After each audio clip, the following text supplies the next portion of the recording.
Captain James Walker of the Earth Defense Fleet could not believe his eyes. On the main screen of his command ship, the Defender, a massive alien vessel hung in space above Earth. It was at least 5 times larger than the biggest ship humans had ever built. Its dark metal hull reflected no light, making it look like a hole cut into the fabric of space itself.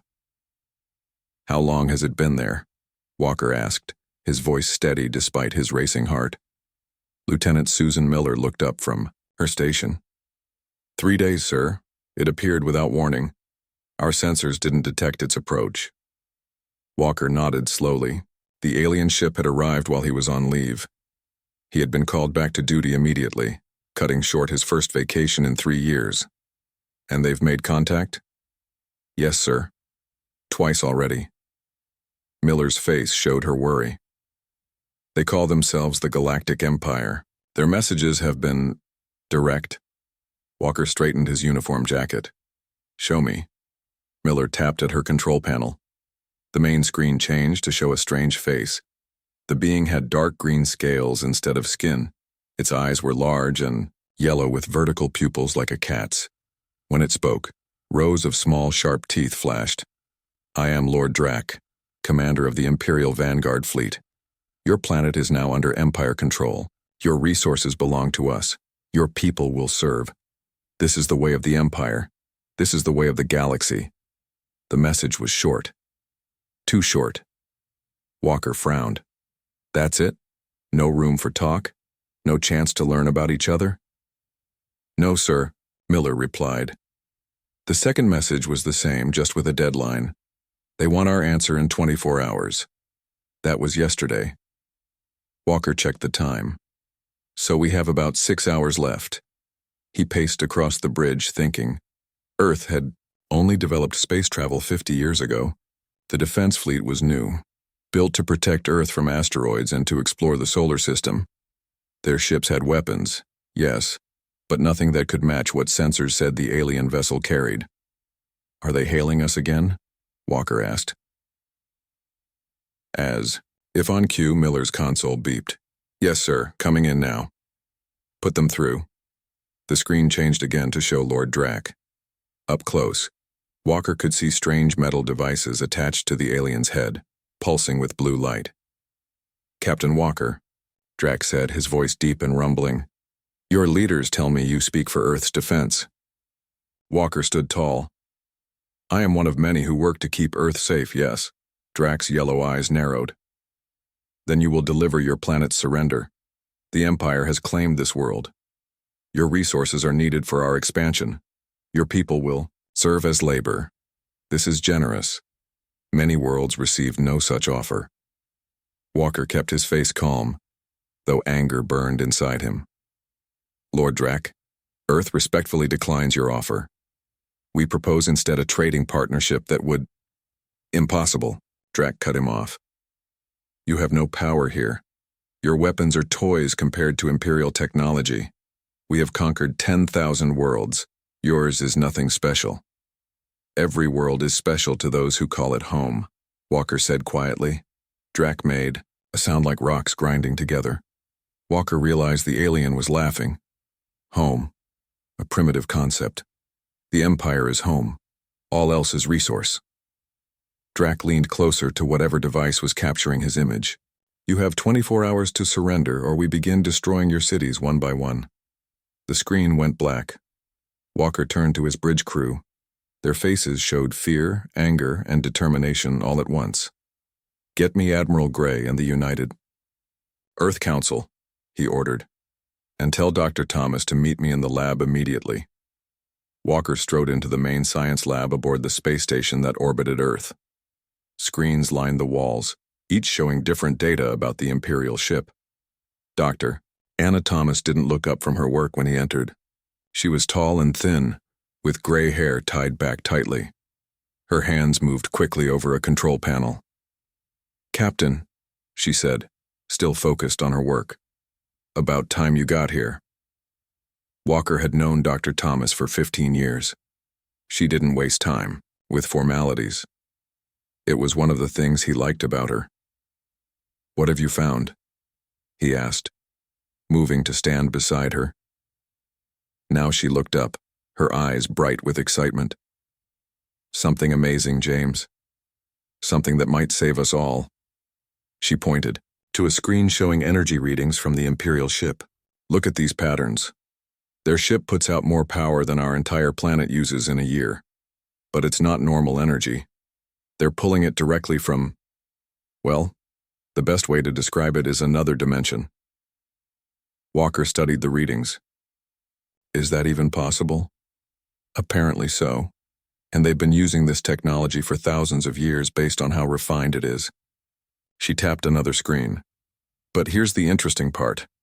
All that energy flows through these structures. The screen showed what looked like crystal formations throughout the alien ship. What are they? Some kind of energy-focusing crystals. They channel the dimensional energy to where it's needed. Engines, weapons, shields. Walker frowned. That's fascinating, Doctor. But how does it help us? Their ship still outguns our entire fleet. Dr. Thomas smiled. The kind of smile Walker had seen before when she solved a particularly difficult problem. Because I've found their weakness. She pulled up another set of data. These crystals are incredibly powerful, but they're sensitive to certain types of energy interference. If we can generate the right frequency pattern, we could disrupt their entire power system. Hope sparked in Walker's chest for the first time since seeing the Imperial ship. You're saying we could disable their vessel? Theoretically, yes. Dr. Thomas nodded. We'd need to create a device that emits a precise frequency pattern. It would cause a feedback loop in their crystal network. How long would it disable them for? That's the best part. Her smile grew wider. If my calculations are correct, it wouldn't just temporarily disable the ship. It would permanently lock their energy systems in a disrupted state. Their weapons, their engines, everything would shut down and stay down. Walker's mind raced with the possibilities. Can you build such a device? With help, yes. But we'd need to get it close to their ship to maximize its effect. The lab door slid open and Admiral Gray entered, followed by President Chen of the United Earth Council. Both looked tired, their faces grave. Captain Walker, the Admiral said, I hope you have good news. The Imperial ship just launched smaller vessels. They're taking up positions around our major cities. Walker looked at Dr. Thomas, then back to his superiors. Sir, Madam President, I believe we have a plan, but we'll need every scientist and engineer on the planet working together. President Chen's eyes narrowed. Explain. As Dr. Thomas outlined her discovery and proposed solution, Walker watched the expressions of the two leaders change from doubt to cautious hope. How quickly can this device be built? President Chen asked when Dr. Thomas finished. With global cooperation, 20 hours, maybe less. And how do we deliver it? Admiral Gray asked. Walker stepped forward. I'll take it to them personally, sir, under the guise of bringing our surrender. The room fell silent as everyone considered what that meant. It would be a one-way trip, Captain, the Admiral said quietly. Walker nodded. Probably, but it's Earth's best chance. President Chen studied him for a long moment, then reached a decision. Make it happen, all of you. I'll coordinate the global scientific response. She turned to leave, then paused at the door. Captain Walker, if you pull this off, you won't just be saving Earth. You might be changing the course of galactic history. After she left, Walker turned back to Dr. Thomas. Let's get to work, Doctor. We have less than 20 hours to save the world. Dr. Anna Thomas hadn't slept in 20 hours. Her eyes burned and her back ached, but she kept working. Around her, 50 of Earth's best scientists and engineers moved with quiet purpose through the converted hangar bay. Time was running out. How's it coming? Captain Walker asked, bringing her a cup of coffee. She took it gratefully. We're close. The device works in tests, but scaling it up has been tricky. Walker looked at the sphere in the center of the room. It was about the size of a beach ball, its metal surface covered with small dishes and antennas. Inside, special crystals would create the energy pattern needed to disrupt the Imperial ship's power systems. Will it work? He asked. Dr. Thomas sipped her coffee. In theory, Yes, in practice? She shrugged. We've never tried anything like this before. Neither has anyone else, apparently, Walker said. The Empire has conquered thousands of worlds, and no one has stopped them. Maybe no one else found this weakness, Thomas suggested. Or maybe they found it too late. A young engineer approached them. Dr. Thomas, we've finished the final calibrations. Thomas handed her coffee back to Walker and followed the engineer to a testing station. Walker watched as she checked readings on several screens, her face serious. Run the test again, she ordered. The engineer pressed a button. A small model of an Imperial ship inside a glass case began to glow. Then suddenly the glow flickered and died. The model went dark. Dr. Thomas smiled. It works. Walker walked over. That's great news. How long until the real device is ready? 1 hour, she said. Then we need to install it on your shuttle.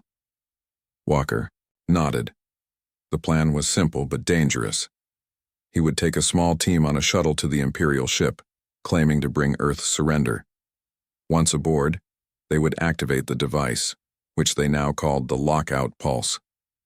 I'll get my team ready, he said. As he turned to leave, Thomas caught his arm. James, I've been thinking. If we can build multiple smaller versions of the pulse, we could place them on other shuttles. What good would that do? Our scans show the Empire has 15 smaller ships positioned around Earth. If we target all of them at once, we could disable their entire fleet, not just the main ship. Walker's eyes widened. That would change everything. But how? We don't have time to build more devices, and we can't get close to all their ships. Thomas smiled. We don't need to get close, not exactly. She led him to another workstation where a technician was building tiny drones, each no bigger than a hummingbird. These are stealth delivery drones, she explained. They use the same technology as our spy satellites. The Empire won't detect them. Each can carry a miniature version of the lockout pulse. How many do you have? 20 so far. We can program them to attach to the Imperial ships and activate simultaneously with the main device. Walker stared at the tiny drones. When were you planning to tell me about this? Thomas shrugged.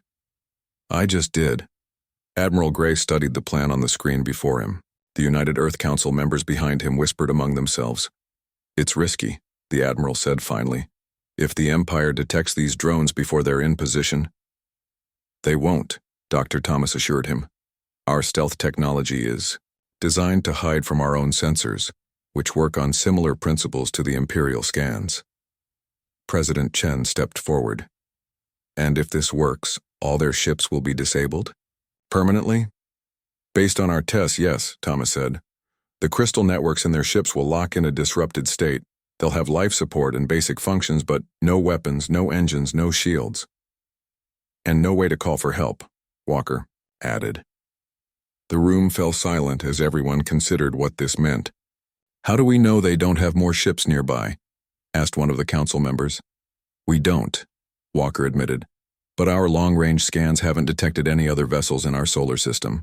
And even if they do have reinforcements, our drones can disable those ships too when they arrive. President Chen looked at each person in the room, then made her decision. Do it. Deploy the drones immediately. Captain Walker, prepare your team for the mission to the main ship. As people hurried to carry out orders, she added, and someone, get Dr. Thomas a bed. She looks dead on her feet. 4 hours later, Captain Walker sat in the pilot's seat of the small Earth shuttle. Beside him, Lieutenant Susan Miller checked communications while 3 security officers made final checks on their weapons. In the cargo hold, the lockout pulse sat secured to the floor. Drones are all in position, Miller reported. They're attached to all 15 Imperial support ships waiting for activation. Walker took a deep breath. Any word from the main ship? They're getting impatient. Lord Drac has sent 3 messages demanding our surrender. Let's not keep him waiting then. Walker powered up the shuttle's engines.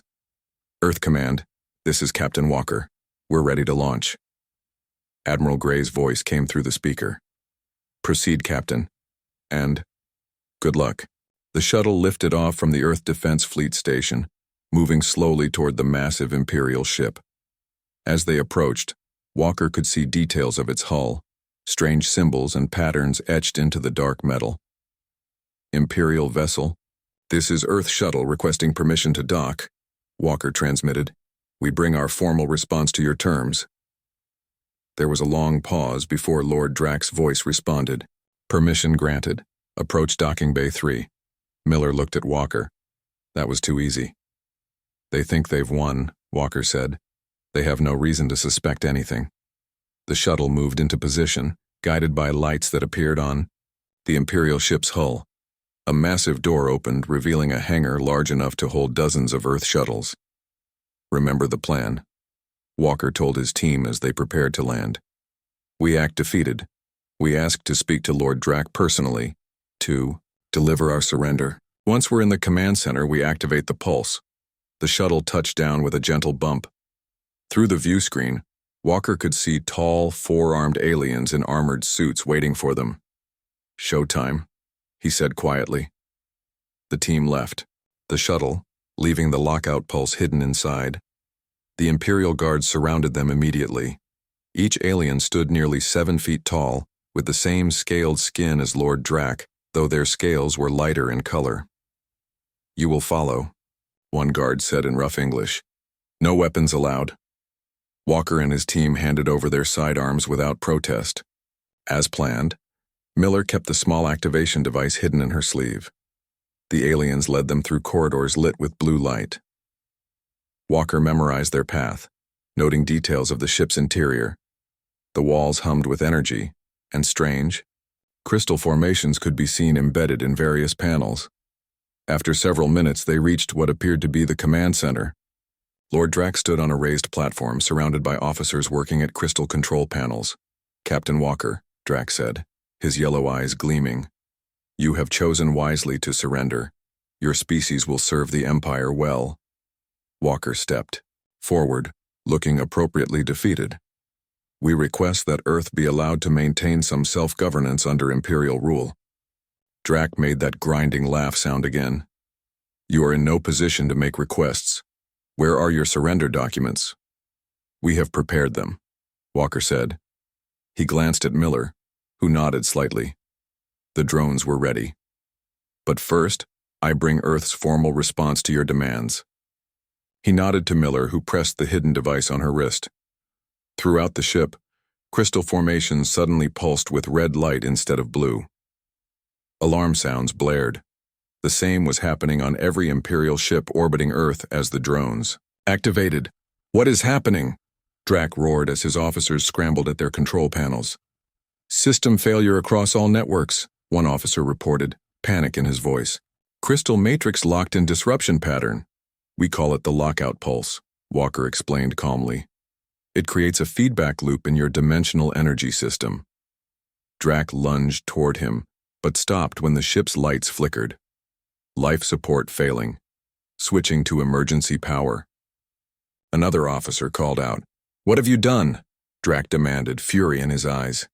We've permanently disabled your weapon systems, Walker answered. Not just on this ship. Every Imperial vessel in our solar system has been affected. Impossible, Drack snarled. No species has ever developed technology that could counter Imperial power systems. Walker smiled slightly. Maybe you should have studied us more carefully before threatening our planet. Lord Drack's yellow eyes burned with rage. Around him, his command center was in chaos. Officers rushed between stations, trying to restore power to weapons and engines. Nothing worked. This is impossible, he hissed at Captain Walker. No primitive species has ever defeated Imperial technology. Walker remained calm despite the danger. His team stood close together, ready for whatever came next. We didn't want to defeat you, Lord Drack. We wanted to talk as equals. You gave us no choice. A tall Imperial officer approached Drack and spoke. In their language, a series of clicks and hisses. Drack's scales darkened with what Walker guessed was the alien version of going pale. All ships? Drack asked in English. The officer nodded. All Imperial vessels in the system report the same condition. Weapons offline, engines offline, long-range communications offline. Only life support and short-range communications still function. Walker tried not to show his relief. The drones had worked perfectly. Every Imperial ship was now helpless. Drac turned back to the humans. What do you want? Why not simply destroy us if you have this power? Because that's not who we are, Walker replied. Humans don't destroy when we can talk instead. We want peace, not conquest. Lieutenant Miller stepped forward. Our leaders request to speak with you. They're prepared to negotiate terms for both our peoples. Drac stared at them for a long moment. Walker could almost see the alien commander's mind working, calculating options. I have 5,000 soldiers on this ship alone, Drac said finally. We could still take your planet by force. Walker shook his head. Your soldiers would never reach Earth, and even if they did, humans would fight back. We've been fighting each other for thousands of years. We're very good at it. One of the Imperial officers approached again, holding a small device. He spoke to Drac in their language while showing him readings on the device. The humans speak truth, Lord Commander, the officer said in English. The crystal disruption is permanent. The pattern has locked into the matrix. We cannot reset it. Drac's shoulders slumped slightly. For the first time, he looked defeated. Very well, he said. I will speak with your leaders. 3 hours later, Walker stood in a large conference room aboard the Imperial ship. A massive view screen showed the United Earth Council chamber in New York. President Chen sat at the center of a long table, with Admiral Gray and military leaders from around the world beside her. Dr. Thomas sat at one end, looking exhausted, but proud. On the other side of the conference room, Lord Drac and his senior officers watched with expressions Walker couldn't read. 2 human guards and 2 Imperial guards stood at each door. Lord Drac, President Chen began. Thank you for agreeing to these talks. Drac made a gesture with his upper arms. I had little choice, Madam President. Your weapon has left my fleet powerless. Not a weapon, Dr. Thomas corrected from her end of the table. A defensive measure. One that wouldn't have been necessary if you had approached us peacefully. Drac's scales rippled. The Empire does not approach. The Empire takes. That time is over, Admiral Gray said firmly. At least in this solar system. President Chen raised a hand to quiet her colleagues. Lord Drac, we want to understand your empire better. How many worlds have you conquered?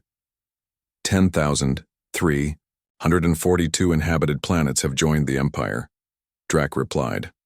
Walker noted his choice of words.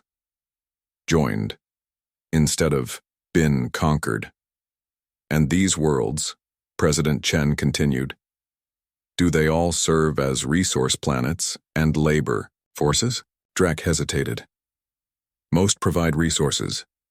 Some with useful species provide technology or knowledge. All serve the Empire's needs. And what does the Empire give in return? The question seemed to confuse Drac. Give? The Empire takes. That is the natural order. Walker watched President Chen's face. She looked sad rather than angry. On Earth, she said gently, we have learned that taking without giving is not sustainable.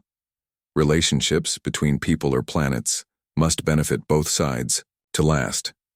An Imperial officer leaned close to Drac and whispered something. Drac nodded.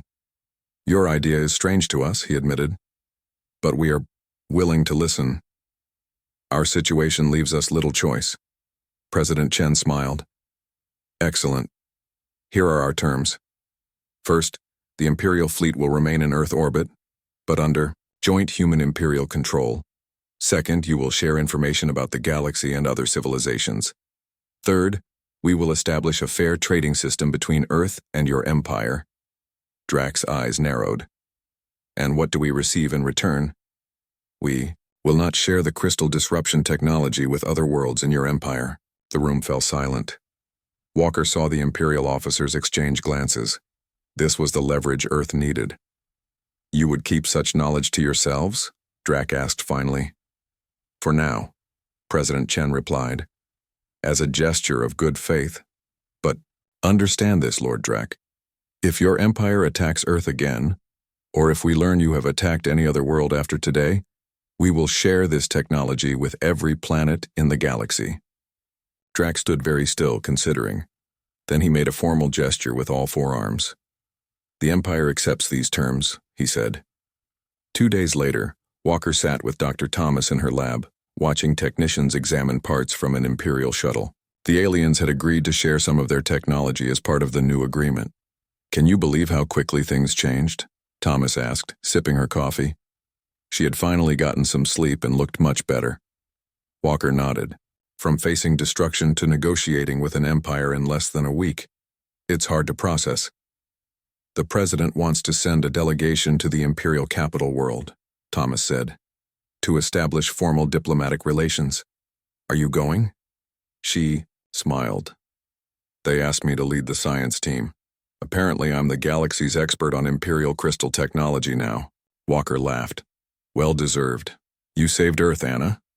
"We all did." She set down her coffee cup. "The real work is just beginning, though. The Empire has ruled through fear for thousands of years. Changing that won't happen overnight." Before Walker could respond, his communication device beeped. Admiral Gray's face appeared on the small screen. "Captain, we need you at headquarters immediately. Something's happening." Walker frowned. "Problem with the Imperial ships, sir?" "No. We're receiving signals from across the galaxy. Word about what happened here has spread faster than we thought possible. Planets throughout the Empire are asking for help." "What kind of help?" Thomas asked, leaning into view. Admiral Gray looked grim. "The crystal disruption technology. Dozens of worlds want to free themselves from Imperial control. And that's not all. Our deep space arrays are picking up signals from outside the Empire. Other civilizations that have been hiding from Imperial expansion for centuries." Walker and Thomas exchanged glances. "We'll be right there, Admiral," Walker said. As they hurried from the lab, Thomas grabbed Walker's arm. "James, do you realize what this means? Earth hasn't just defended itself. We might have started a galactic revolution." Walker thought about the thousands of worlds under Imperial control, all potentially gaining their freedom. "I think," he said, slowly, "that we need a bigger plan than just defending Earth. We need to think about what comes after the Empire." Thomas nodded. "A new way for all worlds to work together, as equals." "Exactly." Walker smiled as they headed for the transport that would take them to headquarters. "And I think Earth should lead the way." 1 month after the Imperial ships were disabled, the United Nations headquarters in New York City buzzed with activity. Representatives from 200 nations had gathered for what many called the most important meeting in human history. Captain Walker, now promoted to Admiral Walker, straightened his new uniform as he waited outside the main chamber. Beside him, Dr. Thomas reviewed notes on her tablet. "Nervous?" he asked her. She looked up with a small smile. "Terrified. I'm a scientist, not a diplomat." "Why am I giving this speech again?" "Because you understand the technology better than anyone. And because the world trusts you." Thomas had become something of a global hero in the past month. Her face had appeared on screens worldwide as the scientist who found the Empire's weakness. "It's not just Earth watching today," Walker reminded her. "The whole galaxy will see this broadcast." Engineers had modified Imperial communication technology to send Earth's message to thousands of worlds. It would be humanity's formal introduction to the galaxy. The doors to the chamber opened and a UN aide approached them. "It's time." They walked together into the huge room. Hundreds of faces turned to watch them. At the center of the chamber, a large circular table held the most powerful leaders on Earth. President Chen sat with the UN Secretary General and heads of state from major nations. On one side of the room, Lord Drac and a small group of Imperial officials watched with unreadable expressions. Their once feared fleet still orbited Earth, powerless but intact. The Secretary General stood. "Representatives of Earth, honored Imperial guests, and all those watching across the stars, we gather today to declare a new age in galactic relations," he gestured to Dr. Thomas. "Dr. Anna Thomas will present Earth's formal declaration to the galaxy." Thomas took a deep breath and walked to the podium. Walker gave her an encouraging nod. "People of Earth and citizens of the galaxy," she began, her voice steady despite her nerves. "1 month ago, the Galactic Empire arrived at our world with the intention of conquest. They expected Earth to surrender without resistance, as thousands of worlds had done before." The room was completely silent. On screens around the chamber, Walker could see the broadcast being translated into dozens of Earth languages. He wondered how many alien languages were also receiving the message. "Instead," Thomas continued, "Earth found a weakness in Imperial technology that no one had discovered in 10,000 years of Empire rule. We could have used this knowledge to destroy the Imperial fleet. Many argued that we should." She paused, looking directly at Lord Drac. "But destruction is easy. Building something new is harder, and more worthy of our efforts." Thomas pressed a button on the podium. The large screen behind her showed images of Earth ships working alongside Imperial vessels in orbit. Human and alien engineers studied technology together. Schools where Imperial visitors learned about Earth culture. For the past month, we have worked with our Imperial guests to understand each other better. We have learned much about the galaxy and its peoples, and we have made a decision that will change the course of galactic history. Thomas stood taller, her voice growing stronger. "Today, the United Nations of Earth declare the following. The Galactic Empire is henceforth banned from possessing or deploying any warship capable of planetary assault.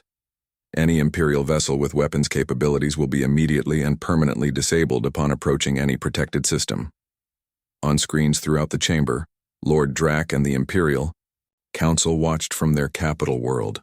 Their expressions showed shock, anger, and in some cases fear. "We have shared the lockout pulse technology with representatives from 50 former Imperial worlds," Thomas continued. "By the end of this Earth year, every inhabited planet in the galaxy will have the means to protect itself from Imperial aggression." Walker watched the Imperial officials in the room. They sat very still, their scaled faces impossible to read. But their rigid postures told him everything he needed to know. The Empire's days of conquest were over. "Furthermore," Thomas said, "Earth proposes the formation of a new galactic coalition, founded on principles of mutual respect, cooperation, and the sovereign right of all species to determine their own destiny." The screen behind her changed to show a new symbol, a stylized image of different planetary systems connected in a network, rather than the Empire's symbol of planets orbiting a central authority. "The coalition will not be ruled by Earth, the Empire, or any single world. All member planets will have equal voice in its governance. Trade will be fair and beneficial to all. Knowledge and culture will be freely shared. And most importantly, no world will ever again live in fear of conquest." Thomas looked around the chamber, making eye contact with leaders from around the world.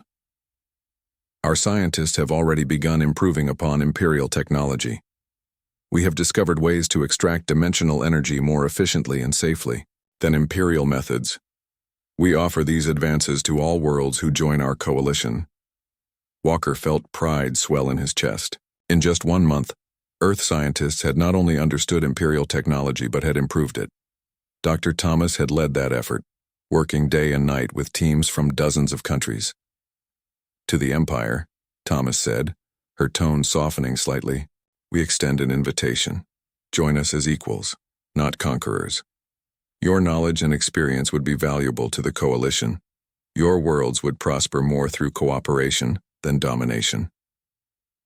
The Secretary General stood and joined Thomas at the podium. "The United Nations of Earth has voted unanimously to approve this declaration and the formation of the Galactic Coalition. 50 former Imperial worlds have already agreed to join. We now open the floor to questions." As leaders began raising their hands, Walker's communication device vibrated. He checked it discreetly and saw an urgent message from Earth's Defense Command. More Imperial ships had been detected entering the outer solar system. He slipped out of the chamber and found a quiet room where he could take the call. "Admiral Walker," he answered. "Sir," came the voice of his second-in-command. "Long-range sensors have detected a fleet of Imperial warships approaching. At least 30 vessels, much larger than the ones in Earth orbit." Walker's heart raced. How long until they reach Earth? 3 days at their current speed. They appear to be a heavy response fleet. Sir, we believe this is the Empire's main battle group. Walker closed his eyes for a moment. They had expected this. The Empire wouldn't give up its power without a fight. Implement Defense Plan Omega, he ordered. Deploy the long-range drones immediately. I want those ships disabled before they get anywhere near Earth. Yes, sir. Already underway. Walker ended the call and leaned against the wall. Earth had prepared for this possibility. Dr. Thomas had developed improved versions of the lockout pulse that could be delivered by fast-moving drones over much greater distances. If they worked as designed, the approaching Imperial fleet would be stopped long before it threatened Earth. The door opened, and Dr. Thomas entered, looking concerned. James, what's happening? He told her about the approaching fleet. Rather than showing fear, she nodded calmly. The drones will work. We've tested them extensively. And if they don't? Walker asked quietly. Thomas met his gaze steadily. Then we go to Plan B. We broadcast the lockout pulse technology to every world in the galaxy immediately, not gradually as planned. Walker nodded. The ultimate deterrent. Let's hope it doesn't come to that. Thomas touched his arm. Come back. To the chamber. The Imperial representatives want to speak. As they walked back, Walker wondered what the Empire officials would say. Did they know about the approaching fleet? Were they part of a coordinated plan? The declaration had been made. Earth had banned Imperial warships throughout the galaxy. Now they would see if that ban could be enforced, or if humanity's bold stand would face its first serious challenge. Admiral James Walker stood on the observation deck of Earth's first true interstellar vessel, the ECS Harmony. The ship was enormous by Earth standards, nearly half a kilometer long, though still modest compared to Imperial vessels. Hard to believe it's only been a year, said Dr. Ice. Anna Thomas joining him at the viewport. Walker nodded. Sometimes I still expect to wake up and find it was all a dream. Through the viewport they could see the massive space station where the Harmony was docked. It hung in Earth orbit, a gleaming symbol of the new age. Ships from 36 formerly Imperial worlds moved around the station, bringing visitors, diplomats, and goods to the headquarters of the Galactic Coalition. Admiral? A voice called from the doorway. The ceremony begins in 20 minutes. Thank you, Captain Miller, Walker replied. Susan Miller, once his communications lieutenant, now commanded her own ship in Earth's growing fleet. How are the negotiations going? Miller asked, walking to join them at the viewport. Thomas sighed. Slowly. The Imperial Council is still adjusting to their new reality. That's one way to put it, Walker said with a slight smile. The confrontation with the Imperial battle fleet a year ago had ended before it began. The long-range drones had worked perfectly, disabling all 30 warships while they were still far from Earth. When the Empire realized their most powerful fleet had been neutralized without firing a shot, the Imperial Council had finally accepted that the age of conquest was over. At least Lord Drac has been helpful, Thomas said. His advice on dealing with the Council has been invaluable. Walker nodded. The former commander had surprised everyone by becoming one of Earth's strongest allies among the Imperial leadership. He had seen the future clearly and chosen to adapt rather than resist. The door opened again, and a young officer entered.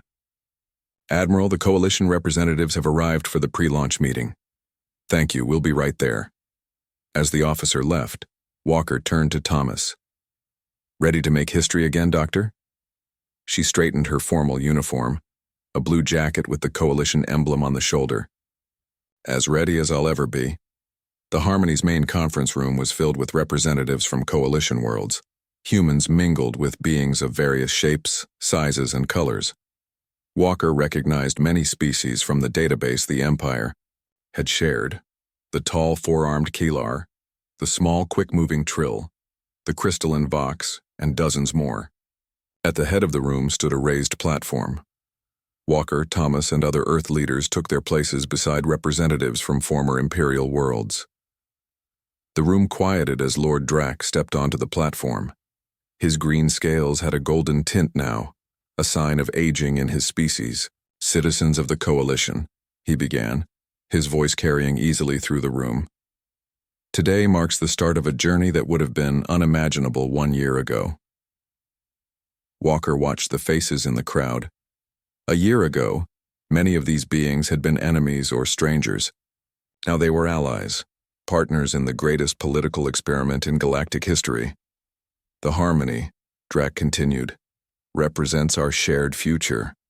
Built by humans with technology contributed by 36 worlds, it will carry the first coalition expedition beyond the boundaries of former Imperial space."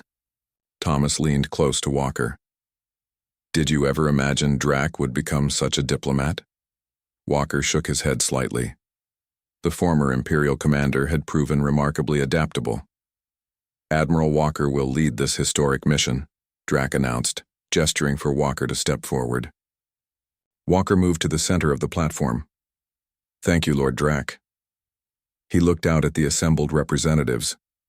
"The Harmony's mission is simple but profound. We will visit 20 worlds beyond the former Empire's borders, worlds that have been hiding from Imperial expansion for centuries.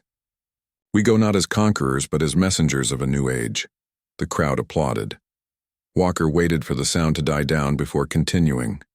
"Our crew includes scientists, diplomats, and cultural experts from all Coalition worlds. We carry with us the lockout pulse technology, not as a weapon but as a gift to ensure these worlds never fear conquest again." More applause, louder this time. The lockout pulse had become the foundation of the Coalition. No world could threaten another with military force when their warships could be instantly disabled. "Dr. Thomas will now explain the scientific objectives of our mission," Walker said, stepping back. Thomas moved forward. "Beyond diplomacy, the Harmony carries the most advanced research equipment ever assembled. Our scientists will study stellar phenomena, search for new resources, and explore technological possibilities that the Empire ignored in its focus on conquest." She pressed a control and a hologram appeared above the platform, a 3-dimensional map of the galaxy with the Coalition worlds highlighted in blue. "The Empire controlled just 2% of our galaxy," she explained. "Imagine what we might discover in the remaining 98% when we explore together, sharing knowledge rather than hoarding it." The hologram zoomed in to show the Harmony's planned route through unexplored regions. "Our first stop will be the Lyra cluster, where sensors have detected signs of advanced civilization.